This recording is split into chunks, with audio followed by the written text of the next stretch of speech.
Good morning, friends. Welcome to my YouTube channel Eco Tutorials. Continuing with our series of lecture on Plus One Economics. Today we are going to deal with a very important topic, that is central problems of an economy. कि एक economy में क्या central problems होती हैं. आपने पढ़ा what is economy. Economy is a system whereby people living in it earn their livelihood. ये तो बात हो गई कि इकोनॉमी वो सिस्टम है जिसमें रहकर लोग अपनी लाइवलीहुड को अर्न करते हैं. लेकिन क्वेश्चन ये है कि इस इकोनॉमी में क्या सेंट्रल प्रॉब्लम्स हैं. Let us begin with this lecture, central problems of an economy. Now friends, इस पीपीटी में इस लेक्चर सीरीज में, इस लेक्चर में हम क्या करने जा रहे हैं. We are going to study central problems of an economy. और basically there are three central problems of economy: what to produce, how to produce, for whom to produce. Then we will be discussing, after discussing these problems, we will be discussing what are the causes of economic problems. Friend, now what are the central problems of an economy? ये problems देखो शुरू होती हैं. आपको मैंने जब scarcity definition करवाई थी, then I told you what I told you. देखो इसको, देखो मैंने आपको कहा था कि human wants are unlimited. Human wants are unlimited. ये देखो ये आ गया यहां पर, human wants are, these are unlimited. इसमें कलर हम दूसरा ले लेते हैं. Let us see this. Okay, this one. ना ये है कि human wants are unlimited, number one. Second, means are scarce. Means are scarce. Second था, second is means are scarce.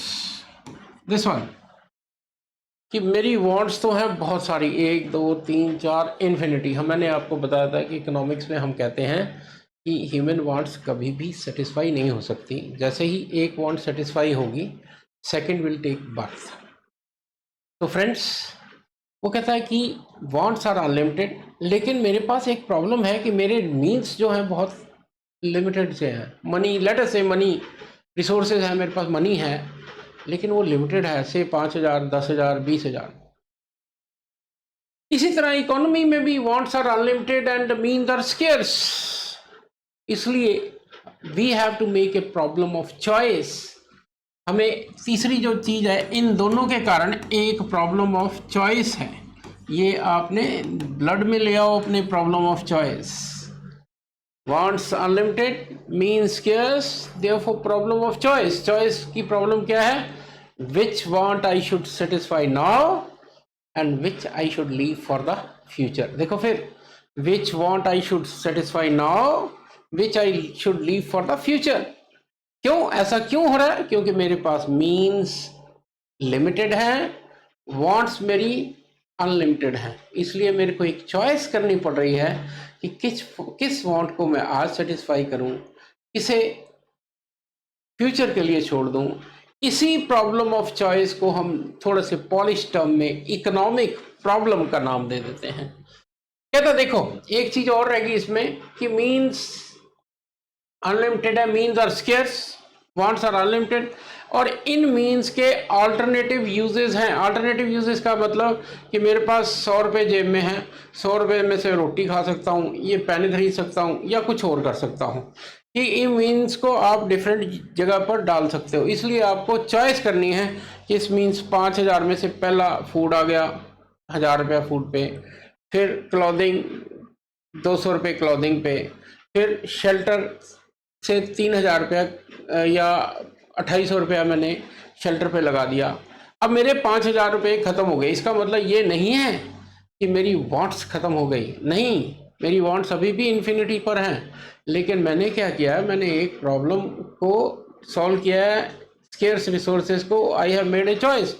कि ये फूड क्लॉथिंग शेल्टर की मेरी बेसिक वांट है, ये मैं पहले लूँगा, इसके बाद जब मेरे पास पैसे बचेंगे तो देन फोर्थ और आएंगे, फिफ्थ, सिक्स, सेवन्थ, एट्थ, इस तरह जैसे जैसे मीन्स आते जाएंगे मैं करता जाऊंगा। यही चार्ट बना हुआ है ये देखो friends. Basic problem of an economy क्या है? वांट्स अनलिमिटेड हैं, रिसोर्सेज स्केर्स हैं, और इन रिसोर्सेज के अल्टरनेटिव यूजेस हैं। So you have to make a problem, you have to make a choice problem, you face a problem of choice, और उस चॉइस को हम टर्म दे देते हैं economic problem. Let us study now. देखिए इसमें क्या लिखा है, कहता है human wants are unlimited and means are scarce, यही बोला। As such we therefore have a problem of choice, the problem of choice है, that is which want to satisfy first and which to leave for the future, यही बोला मैंने। this problem of choice is known as economic problem।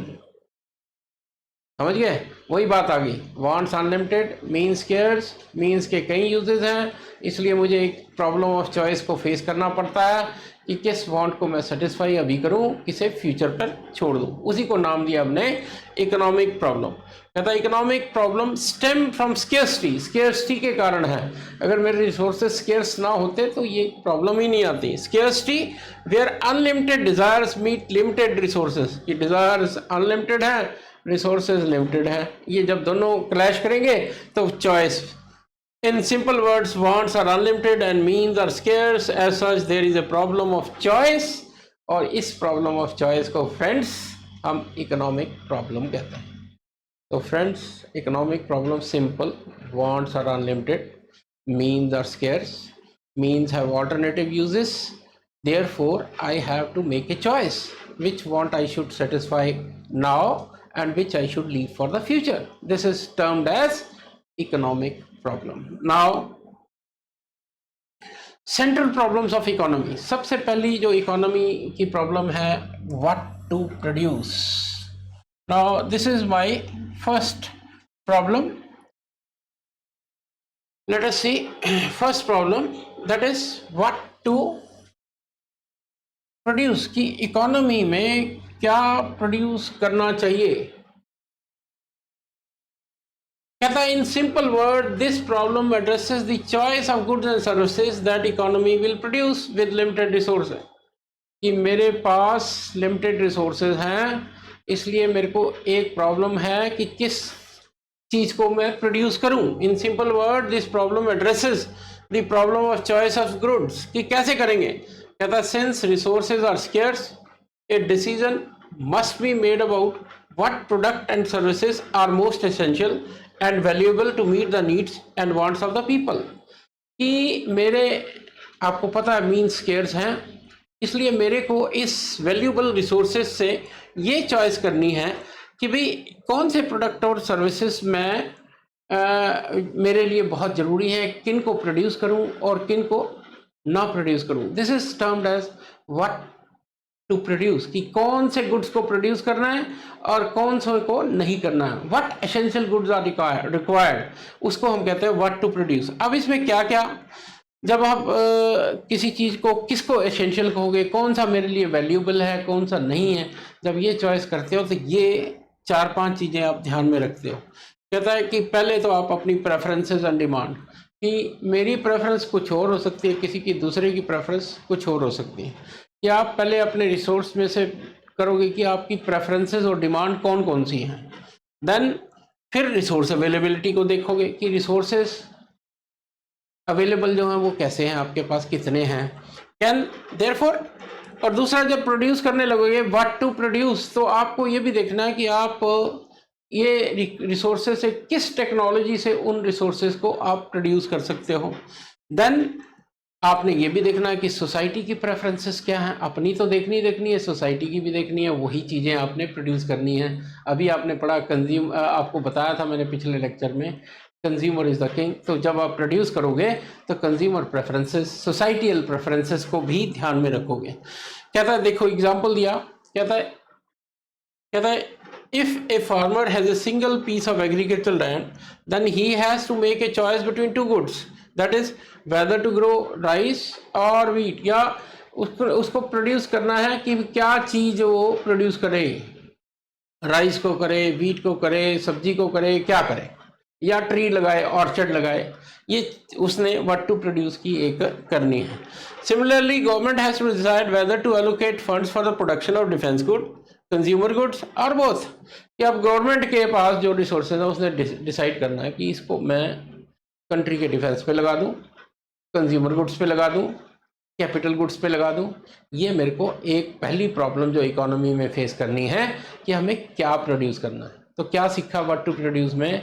What to produce कि आप अपने resources को किस तरह एलोकेट करोगे, किस गुड्स को आपने प्रोड्यूस करना है, whether you are going to produce consumer good, whether you are going to produce capital goods, और ये कैसे करोगे? आप टेस्ट अपने प्रेफरेंसेस को, अपने रिसोर्सेज को, सोसाइटल प्रेफरेंसेस को, ये टेक्नोलॉजी को ध्यान में रख के आप डिसाइड करोगे कि किस गुड को आपने आज प्रोड्यूस करना है और किसे फ्यूचर के लिए। व्हाट टू प्रोड्यूस, पूरी इकोनॉमी की बात कर रहा हूँ। Then friends, what to produce को कंटिन्यू अभी आपको मैंने बताया, कहता है in the simple words the problem, ये आपने कर दिया। नेक्स्ट आता है हाउ टू प्रोड्यूस। ये तो बहुत सिंपल, हाउ टू प्रोड्यूस होता है चॉइस ऑफ टेक्नोलॉजी, कि आप कौन सी टेक्नोलॉजी से गुड्स प्रोड्यूस करो। मेरे पास दो तरह के टेक्नोलॉजी हो सकती है, एक कैपिटल इंटेंसिव जिसमें मोर कैपिटल लेस मशीन्स, और लेबर इंटेंसिव। लेबर इंटेंसिव होती है मोर लेबर एंड लेस कैपिटल। क्या आपको चॉइस करना है कि टेक्नोलॉजी कौन सी यूज़ किया जाए। तो नेचुरल है, अगर आपके पास लेबर सरप्लस है तो आप लेबर इंटेंसिव करोगे, और अगर कैपिटल ज़्यादा है तो कैपिटल इंटेंसिव करोगे। और दूसरा डिपेंड करता है कि आप किस तरह की सोसाइटी में, लेबर सरप्लस में हो या कैपिटल सरप्लस में हो। लेबर सरप्लस में हो तो लेबर इंटेंसिव करोगे, और कैपिटल सरप्लस में हो तो कैपिटल इंटेंसिव करो। देखो क्या था, refers to choice of technique of production, it arises when there is availability of more than one way to produce goods and services. कहता there are mainly two techniques of production, जैसे अभी आपको बताया labour intensive. What is labour intensive technology? More labour less capital. And second is capital intensive technology, where more machines less labor is used. The labor intensive techniques promotes employment, whereas capital intensive technique promotes efficiency and growth. कहता जी जो labour intensive technology है उसमें employment बढ़ती है, जबकि capital intensive में efficiency बढ़ती है, प्रोडक्शन बढ़ती है। तो फ्रेंड्स ये डिपेंड करता है कि आप किस तरह की सोसाइटी, किस तरह के कंट्री में हैं। अगर ऑब्जेक्टिव हमारा है कि एम्प्लॉयमेंट बढ़ाना है तो नेचुरल लेबर इंटेंसिव करेंगे, और अगर हमारा ऑब्जेक्टिव एफिशिएंसी को बढ़ाना है तो नेचुरल है हम कैपिटल इंटेंसिव टेक्नोलॉजी को यूज़ करो। तो basically this how to produce problem, this refers to the problem of choice of technology. देखो इसमें क्या क्या फैक्टर्स कंसिडर करेंगे कि मैं टेक्नोलॉजी तो सोचता हूँ कि बहुत बढ़िया लगाऊं, लेकिन पैसे कितने हैं, कॉस्ट ऑफ प्रोडक्शन क्या है, टेक्नोलॉजिकल एडवांसमेंट क्या है, लेबर, मैं मशीन जो ला रहा हूँ लेबर उसके लिए ट्रेंड भी है या नहीं, लेबर स्किल्स एंड अवेलेबिलिटी, फिर इन्वायरमेंटल कंसर्न्स। आजकल तो ये बहुत ज़्यादा है कि जो चीज़ आप प्रोड्यूस करने चाह रहे हो उसका सोसाइटी के इन्वायरमेंट पर क्या फ़र्क पड़ता है। ये सब आपको ध्यान में रखते हुए problem of how to produce को एड्रेस करना है।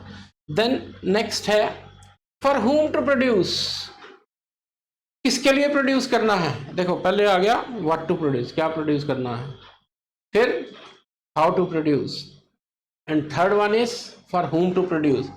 The society can not satisfy all wants, therefore it has to decide who should get how much of total output of goods and services. Society has to make a choice of goods, choice of whether luxury goods or normal goods have to be produced. This distribution or proportional directly relates to the purchasing power of the economy. कहता किसके लिए produce करना है, कि मैं luxury purchase करूं या essentials को परचेज करूं। अगेन डिपेंड करता है कि कहाँ आप बात कर रहे हो, कि अगर आप सोसाइटी की बात करते हो तो लग्जरीज तो रिच इकोनॉमी में प्रोड्यूस करोगे, और एसेंशियल्स को labour intensive less developed economy में प्रोड्यूस करोगे। तो आपने देखना है कि आपकी मार्केट क्या है, आपकी मार्केट क्या कैपिटल रिच है, क्या उसके पास पैसे ज़्यादा हैं। In that case you will be producing, you will be more dependent toward luxuries की तरफ जाओगे क्योंकि उसकी मार्केट। लेकिन अगर सोसाइटी पुअर है ज़्यादा लेबर सरप्लस है, अनएम्प्लॉयमेंट इज़ देयर, तो आप एसेंशियल्स, क्योंकि उनकी डिमांड ज़्यादा एसेंशियल्स की होगी। अगर रिच हैं ज़्यादा तो उनकी डिमांड ज़्यादा लग्जरीज की होगी। बेसिक गुड्स की तो होती है, लेकिन लग्जरीज की तरफ ज़्यादा झुकान होगा अगर पैसे ज़्यादा हैं, और अगर रिसोर्सेज कम हैं तो आप एसेंशियल्स की तरफ जाओगे। तो अब इसमें क्या क्या इनकम डिस्ट्रीब्यूशन अभी आपको बताया रिच और पुअर की क्या है।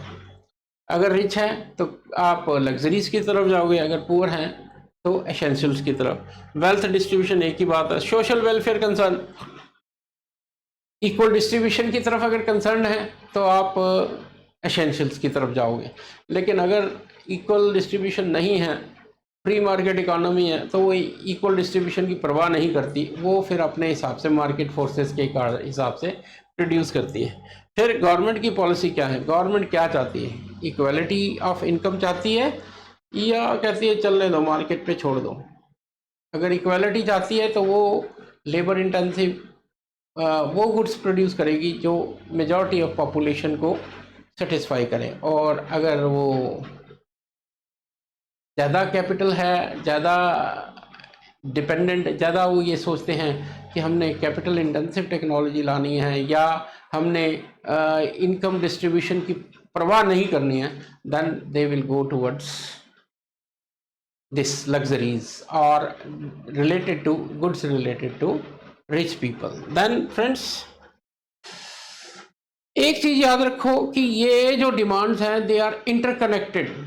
ये एक प्रॉब्लम जो है, तीनों प्रॉब्लम्स जो है एक साथ कनेक्टेड है। These three central problems are interconnected and the forms the basis of economic decision making. The resolution of these problems varies across different economic system. मैंने अभी आपको बताया कि किस इकोनॉमिक सिस्टम्स पे बात कर रहे हो, मिक्स्ड इकोनॉमी में हो या कैपिटलिस्टिक इकोनॉमी में हो। In a market economy, prices and consumer choices play a significant role in addressing these problems. Market economy है तो डिमांड और सप्लाई, प्राइस मैकेनिज्म सब कुछ डिटरमिन कर देगा। While in planned economy, central authorities, अगर प्लान्ड है तो सेंट्रल अथॉरिटीज डिसीजंस करेंगे इन तीनों का। और अगर वो दोनों हैं in a mixed economy, element of both market and planned systems combined to find a balance. The goal is to देखो ये the goal is to optimize resources utilization and promote economic efficiency. Ultimately economy का goal यही होता है, to optimize resources, utilization of resources and promote economic efficiency and achieve societal wellbeing. तो friends, ये तीन problem है, लेकिन एक याद रखो, आपको आगे जाके मैं अगले चैप्टर में बताऊंगा कि एक और प्रॉब्लम हम कहते हैं प्रॉब्लम ऑफ इकोनॉमिक ग्रोथ, कि अपने इकोनॉमी की ग्रोथ को कैसे बढ़ाया जाए। ये चौथी प्रॉब्लम आ जाएगी, प्रॉब्लम ऑफ इकोनॉमिक ग्रोथ, वो भी आपको नेक्स्ट टॉपिक में करेंगे। Causes of economic problem, I suppose अब तक आप इसके कॉजेज बड़े अच्छी तरह से समझ चुके हो। स्केर्सिटी ऑफ रिसोर्सेस,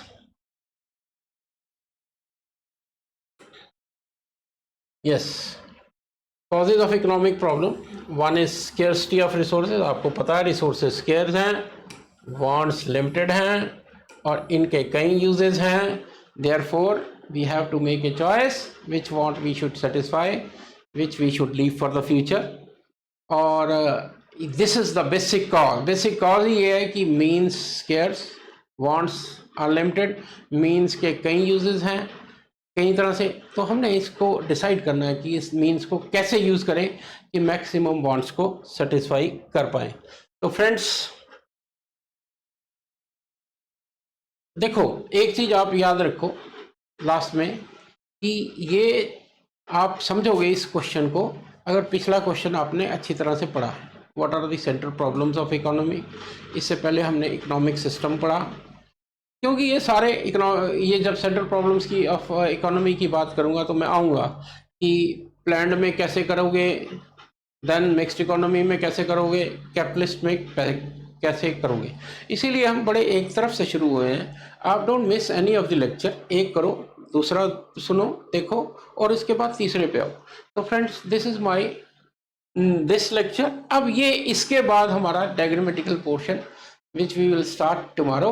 और आप एंजॉय करोगे अब इकोनॉमिक्स को। आपको मैं मैजिक ऑफ लाइंस दिखाऊंगा और उस मैजिक को कैसे समझना है और कैसे खुद मैजिशियन बनना है ये मैं बताने वाला हूँ।